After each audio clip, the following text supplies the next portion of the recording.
Le marché d'avant, 2019 et disons 2022, la différence entre les deux, c'est qu'en 2019, il y avait beaucoup plus de propriétés disponibles qu'en 2022. Les délais de vente étaient plus longs. Le prix de vente, par contre, était beaucoup plus bas.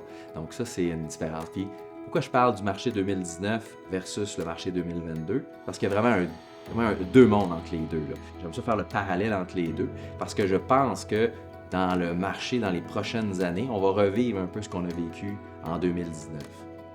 On avait beaucoup plus de maisons de disponibles, donc les acheteurs avaient le choix, avaient beaucoup plus de temps pour regarder. Le prix de vente moyen, par contre, était beaucoup plus accessible. Les délais de vente étaient plus longs, donc on prenait beaucoup plus de temps pour vendre une propriété. Souvent, des fois, on avait des ajustements de prix à faire. Et en 2022, en fait, prix de vente ont totalement explosé. Les délais de vente plus rapides, on avait, voire pratiquement jamais de modification du prix affiché.